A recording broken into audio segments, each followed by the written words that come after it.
At least one person dead tonight, swept away in the floods, and drivers sheltering under a roof. Time-lapse video tonight of a massive supercell thunderstorm rolling across Oklahoma's panhandle right there. Austin, Texas, slammed with high winds and hail. Trees pulled right up from their roots. Drivers racing to shelter under the roof of this gas station, and some roads suddenly turned to rivers. Multiple water rescues being reported again tonight, at least one person dead. Lee Goldberg standing by with the forecast. These storms from the south moving right into the northeast. But ABC's Maria Villarreal leading us off with the images coming in already tonight. Tonight, powerful storms targeting central Texas with the threat of high winds and more hail after scenes like this in Austin overnight. Golf ball-sized hail and torrential rain. Winds gusting over 80 miles an hour, snapping trees. Mary Escamilla shot this video from her front porch. Raging waters in North Austin, at least one person reportedly swept away and killed. Cars sheltering under a gas station canopy in Cedar Park. The roof of this gas station on the north side of Austin collapsing onto cars below. No one was hurt. The thunderstorms sweeping across the southern plains. This massive supercell looking like a spaceship hovering over western Oklahoma. And David, it's not over. There is a severe thunderstorm watch in effect for central Texas and parts of New Mexico. Hail, high winds and tornadoes, all a possibility throughout the night. David? Maria watching it all for us. Thank you. Let's get right to Chief Meteorologist Lee Goldberg of our New York station WABC timing out these storms as we move into the evening. Hi, Lee.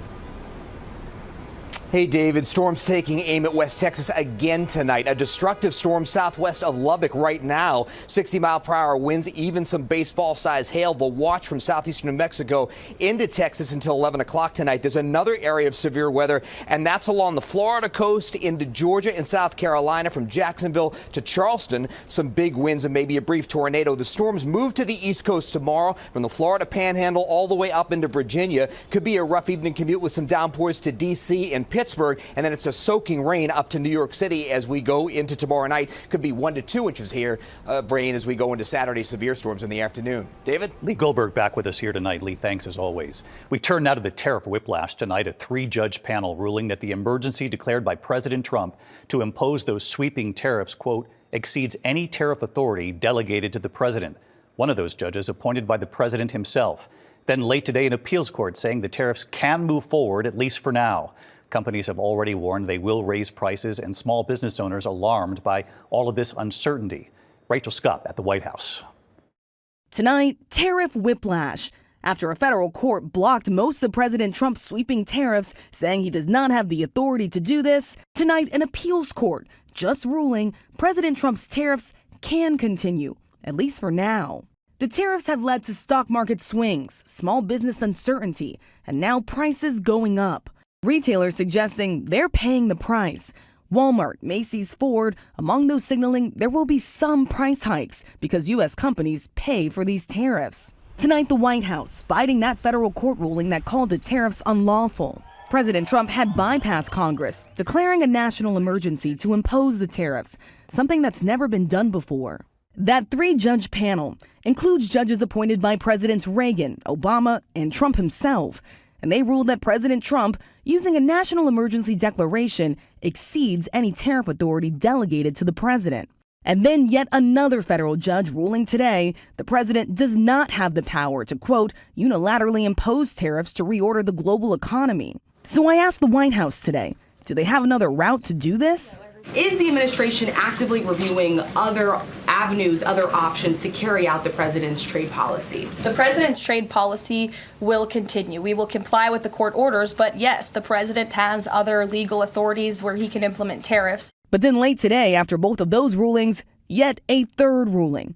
An appeals court saying the president can keep going with some of those tariffs for now, as the appeals process plays out. On Wall Street, the market rallying before opening when investors thought some tariffs would be blocked.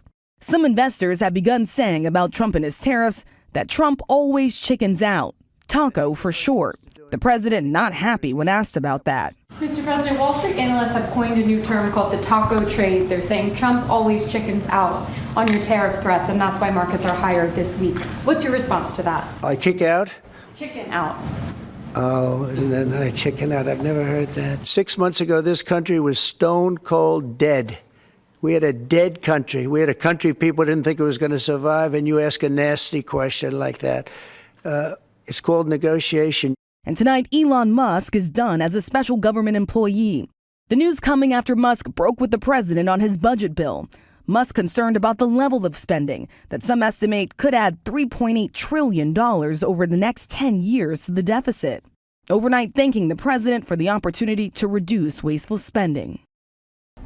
And David, we're told that senior officials here at the White House were disappointed by comments from Elon Musk saying that he was disappointed in the president's spending bill, that it would increase the deficit and undermine the work of DOJ. The White House insists that Musk did leave on good terms. I'm told that he will continue to serve as an unofficial advisor to the president, even possibly attending meetings here at the White House in the future, David. Rachel Scott at the White House again tonight. Thanks, Rachel.